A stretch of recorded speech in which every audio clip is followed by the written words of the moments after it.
এখন যারা বলে হুজুররা রাজনীতির কথা বলে কেন, হুজুররা রাজনীতি করে কেন, ওগুলো কান ধইরা দেখানো দরকার যে আবু বকর সিদ্দিক আমার থেকে বড় হুজুর ছিলেন, তিনিও রাজনীতি করেছেন। আমার থেকে বড় ওয়াইজ ছিলেন, তিনিও রাজনীতি করেছেন। আমার থেকে বড় মুহাদ্দিস ছিলেন, তিনিও রাজনীতি করেছেন। আমার থেকে বড় মুফাসসির ছিলেন, তিনিও রাজনীতি করেছেন। সুতরাং রাজনীতি করা আলেমদের কাজ, জালিমের কাজ রাজনীতি করা না। আমি বলেছিলাম, আগেও বলেছি, আজকেও বলে যাই, চাঁদাবাজদের জন্য রাজনীতি না, ঘুষখোরদের জন্য রাজনীতি না, সন্ত্রাসের জন্য রাজনীতি নয়, বদমাশদের জন্য রাজনীতি নয়, চরিত্রহীন মানুষদের জন্য রাজনীতি নয়। রাজনীতি আলেমরাই করবে, রাজনীতি দাড়িওয়ালা টুপিওয়ালা চুপ্পাই করবে, রাজনীতি চরিত্রবান মানুষই করবে। আপনারা ওদেরকে সুযোগ দিচ্ছেন, ওরা চুরি করে, আপনারা হ্যাঁ করে ফুলের মালা দেন। কি কথা কন না কেন? একটা এলাকার চেয়ারম্যান, মেম্বার, এমপি ঘুষ খাইছে, সুদ খাইছে, জুতার মালা পরেন, দেখবেন অটোমেটিক ভালো হয়ে যাবে। আমি যে 5 আগস্টের পরে সরকার প্রধানকে বলেছিলাম, ডক্টর মোহাম্মদ ইউনূস সাহেবকে, বড় আশা ভরসা ছিল তার উপরে, এই জন্য বলছি। এখন তো আশা ভরসার কিছু পাই না। এই জন্য বলেছিলাম তাকে যে বাংলাদেশের 5000 চেয়ারম্যান তো ইউনিয়নের, আমি তো ওই পর্যন্ত এর চেয়ে বেশি উঠতে পারি না, এর লাগে ওইটা কইছি।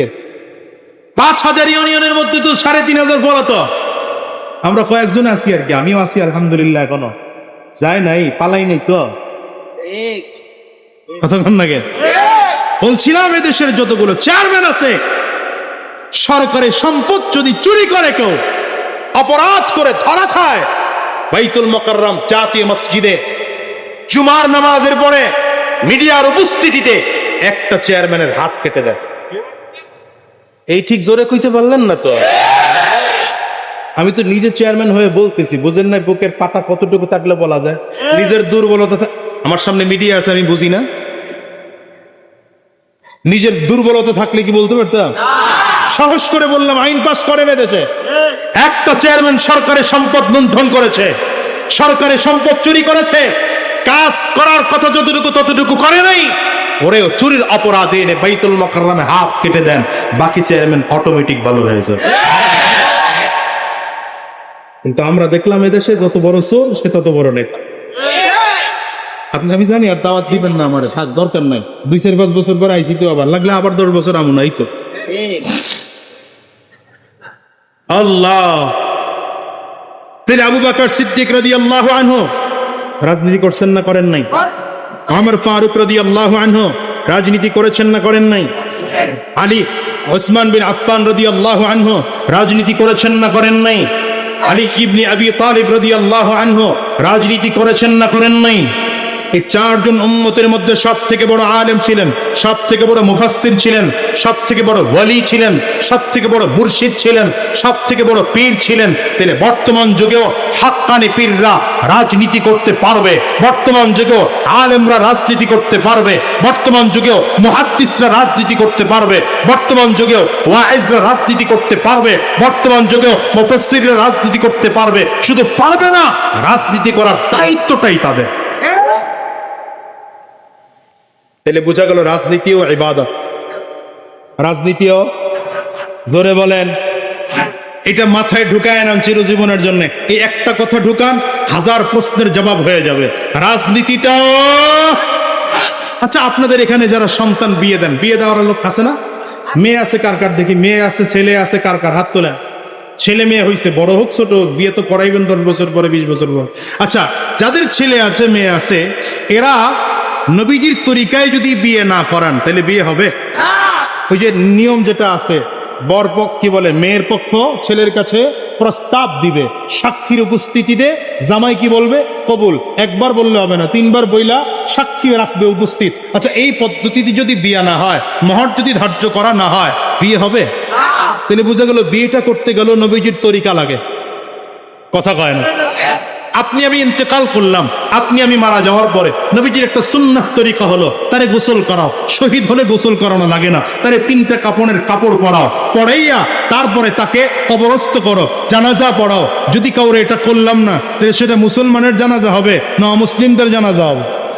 তাহলে নবীজির তরিকায় জানাজা না হলে সেটা মুসলমানদের জানাজা হয় না, মুসলমানদের। আরে ঠিক তেমনি ভাবে বিবাহ যদি নবীজির তরিকা না হয় সেটা মুসলমানদের বিয়ে হয় না। রাজনীতিও যদি আমার নবীর আদর্শে না হয় সেটা মুসলমানদের রাজনীতি না, এটা কাফির রাজনীতি, মুশরিকদের রাজনীতি, ইমানদের রাজনীতি। কিরাত করে বলো।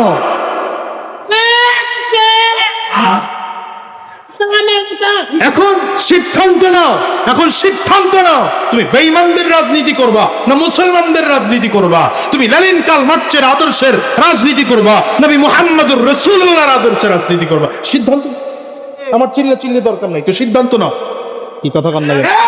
হ্যাঁ, তাহলে রাজনীতি হতে হবে কার আদর্শে? নবীজির আদর্শে। হতে হবে কার জন্যে? ওই যে ইবাদত হওয়ার কারণে রাজনীতি আল্লাহর কাছে কবুল হওয়ার জন্য শর্ত। ওই যে উদ্দেশ্য ভিন্ন ভাই। আমাদের উদ্দেশ্য তো আল্লাহর জন্য আমরা রাজনীতি করি, আমাদের উদ্দেশ্য নবীজির তরিকায় রাজনীতি করি। পারলাম না এমপি হইতে, অসুবিধা কোথায়? হ্যাঁ, এটা মন্ত্রী হইতে পারলাম না, সমস্যা কোথায়? মেম্বার পারলাম না, চেয়ারম্যান, কিছুই পারলাম না হইতে, তো আল্লাহ তো দেখবেন জানা, ও তো আমার জন্য রাজনীতি করছে। কি কথা কন না? আপনারা চিরজীবন আমাকে বলবেন হুজুররা লাভ কি, আপনারা তো এমপি হইতে পারবেন না।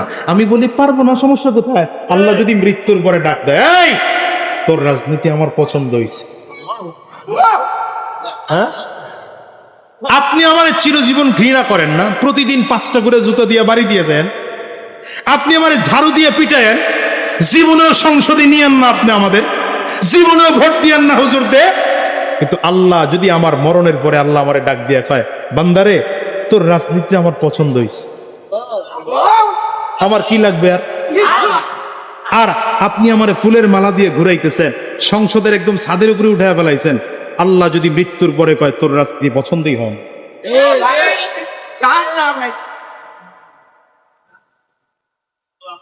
ভাই দিলের মধ্যে ব্যথা নিয়ে কথা বলতেছে। বুঝলে বুঝবেন, না বুঝলে আমি আল্লাহর কাছে বলতে পারবো ভাই, আল্লাহর কাছে বলতে পারবো আল্লাহ আমি বলছিলাম শুনে নাই। তাহলে ইবাদত কবুল হওয়ার জন্য শর্ত কয়টা? নামাজ কবুল হওয়ার জন্য শর্ত, রোজা কবুল হওয়ার জন্য শর্ত, যাকাত কবুল হওয়ার জন্য শর্ত,